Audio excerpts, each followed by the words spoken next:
السلام علیکم ورحمۃ اللہ وبرکاتہ۔ دوستو، میں نفیس اکبر قاسمی۔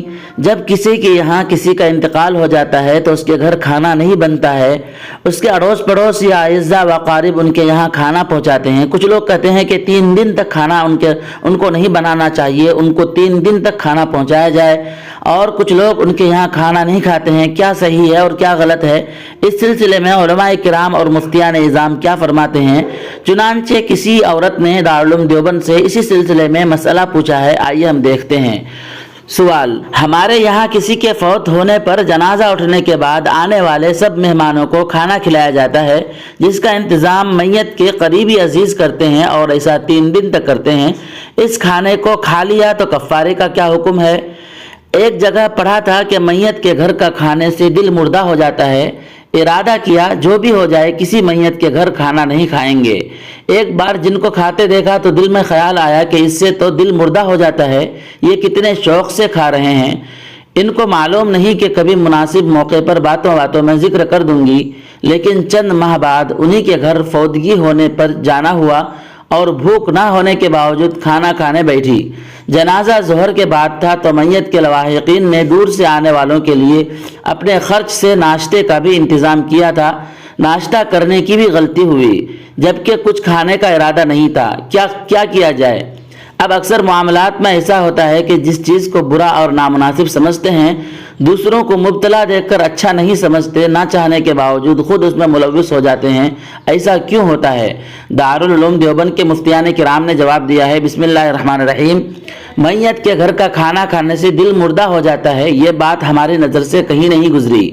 جو لوگ دور دراز سے جنازے میں شرکت کے لیے آتے ہیں اور کسی وجہ سے وہ واپس نہیں ہو سکتے ہیں، اہل میت یا ان کے قریبی اعزاء ان کے لیے کھانے کا نظم کر دیں تو اس میں مضائقہ نہیں، اور ان کے لیے میت کے گھر کھانے میں حرج نہیں۔ عوام میں یہ مشہور ہے کہ 3 روز تک اہل میت کے گھر کوئی چیز نہ کھائی جائے، یہ غلط اور بے اصل ہے۔ ہاں، جو بات مکروہ اور بدعت ہے وہ یہ ہے کہ غم کے اس موقع پر خوشی و مسرت کی طرح باضابطہ کھانے کا دسترخوان سجانا منع ہے۔ اسی طرح تیجا، 10واں، 40واں وغیرہ کرنا یہ سب درست نہیں۔ نیز آپ کے یہاں جنازہ اٹھنے کے بعد آنے والے سبھی مہمانوں کو جو کھانا کھلایا جاتا ہے، اگر اس میں قریب و بعید ہر طرح کے لوگ شریک ہوتے ہیں اور اس کا رواج بنا ہوا ہے تو یہ بھی لائق ترک ہے۔ بہرحال اگر کوئی رسم و رواج کا کھانا کھا لے تو اس پر کوئی مالی کفارہ نہیں، آئندہ اس سے احتیاط کرنا چاہیے۔ واللہ تعالی عالم۔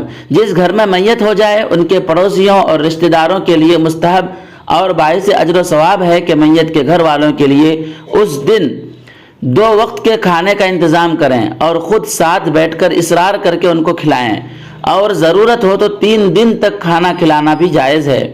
اہل میت کو یہ کھانا کھلانا اس وجہ سے نہیں ہوتا کہ میت کے گھر یا میت کے گھر والوں کے لیے کھانا پکانا ممنوع ہے، بلکہ اس وجہ سے ہوتا ہے کہ غم و حزن اور تجہیز و تکفین کی مشغولیت کی وجہ سے ان کو کھانا پکانے کا موقع نہیں ملے گا۔ لہٰذا اگر میت کے گھر والے خود اپنے لیے اسی دن کھانا بنائیں تو اس کی اجازت ہے۔ رسول اللہ صلی اللہ علیہ وسلم کے چچا زاد بھائی حضرت جعفر رضی اللہ تعالیٰ عنہ کی شہادت کے موقع پر آپ صلی اللہ علیہ وسلم نے لوگوں سے فرمایا کہ جعفر کے گھر والوں کے لیے کھانا تیار کرو، اس لیے کہ ان کو ایسی خبر پہنچی ہے جو ان کو مشغول کرے گی، یعنی جعفر کی شہادت کی خبر سن کر صدمہ اور رنج میں مشغول ہو کر کھانا پینے کے انتظام کی خبر نہیں رہے گی۔ لیکن یہ کھانا صرف میت کے گھر والوں کے لیے ہے، یہ نہیں کہ تمام برادری اور قوم کو کھلایا جائے، کیونکہ تعزیت کرنے والوں کو اپنے اپنے گھروں کو واپس جانا چاہیے۔ میت کے گھر قیام بھی نہیں کرنا چاہیے، اور اہل میت کے یہاں ضیافت و دعوت بھی نہیں کھانی چاہیے، کیونکہ دعوت کا کھانا تو خوشی کے موقع پر مشروع ہے، نہ کہ غم کے موقع پر۔ اس لیے فقہاء نے تعزیت کے موقع پر کھانے کی دعوت کو مکروہ اور بدعت مستقبیہ قرار دیا ہے۔ واللہ تعالی عالم۔ دوستو، ویڈیو کے سلسلے میں آپ کی کیا رائے ہے؟ ہمیں ایک پیارا سا کمنٹ کر کے ضرور بتلائیں۔ پھر ملتے ہیں کسی نئی ویڈیو کے ساتھ۔ السلام علیکم ورحمۃ اللہ وبرکاتہ۔